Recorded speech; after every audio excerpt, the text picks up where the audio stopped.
Well, Marvel Rivals has a nice starting roster of heroes. We're talking Spider-Man, Iron Man, the Hulk, and Black Panther. But what about the ultimate villains? Today we're going over our wish list for 5 villains that we'd like to see in the game, and there's a huge list to choose from. Imagine the likes of Thanos, Galactus, Onslaught, or even Kang the Conqueror. We chose a few others to go with, some just as powerful and a few, while very strong, might not be regarded as cosmic villains. Hey, what's up everyone? Welcome to Rivals Nexus, your #1 headquarters for everything about Marvel Rivals. We'll bring you the latest news and updates, and once released, we'll have the best player guides for characters, maps, and more, as well as a community series showing off your best plays and highlights, so make sure to subscribe, and we want to thank you guys so much for your support so far. It's been a lot of fun reading through your comments and amazing ideas, like Avery, who came up with some great abilities for Hela, Invisible Woman, and the Wasp, as well as a top 10 X-Men list from Matthias. We've also had 2 polls running, and so far it looks like Captain America is pulling ahead for the #1 Avenger to add to the game, and DPS seems to be leading for players' preferred roles heading into the game. Starting off our villains wish list, the #1 spot goes to Dr. Doom. His menacing look, intelligence, and sorcerer-like abilities make him a lethal and popular villain for many. He certainly packs a punch, and we'd like to see him as a DPS character, utilizing energy manipulation and advanced gadgets to deal damage, while also being able to create protective shields for allies. Doombots could also be summoned to seek out enemy players in a specific area, giving Dr. Doom a varying toolkit of overwhelming power. Carnage slashes his way into our second spot, and we have him listed as a tank role who would dive into enemy teams doing massive AoE damage and have the ability to leech health off enemy targets. We see Carnage more as an offensive character over guarding allies, and would have parts of his body turn into spike-like objects, lashing out, puncturing, and pulling enemy players to him.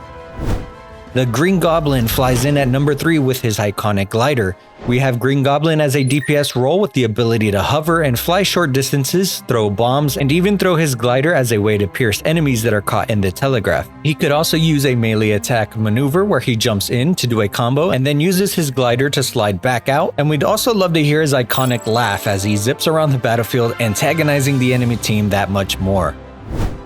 Bullseye shoots his way into spot #4 as a DPS armed to the teeth with a variety of weapons. We have him down with the ability to shoot a high-powered sniper shot at long range, a mid-range pistol shot, and the ability to throw a barrage of knives into a direction ahead for a closer attack. What he might lack in a possible health pool, he makes up for in pure offensive pressure and shouldn't be underestimated, with attacks that prove incredibly powerful and require precise aiming from the player, playing off his character's persona and theme.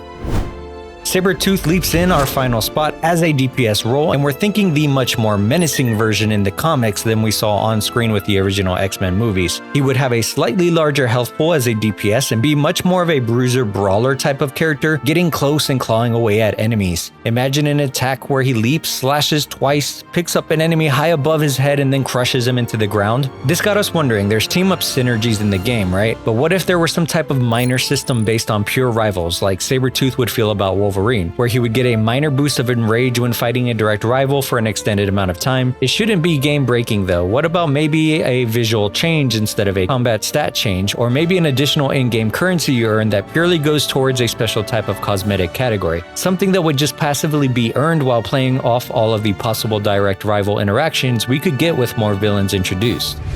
That rounds out our top 5 villains we'd like to see in Marvel Rivals, but we want to know who makes your top 5 to add to the game and what abilities you would give them, so let us know in the comments. And if you enjoyed the video, hit the thumbs up, make sure to subscribe and stay up to date, as our channel will be dedicated to bringing you the best Marvel Rivals content, news, and guides. That does it for this one. Thank you guys so much for the support so far, and thanks for watching. We'll see you next time right here on Rivals Nexus.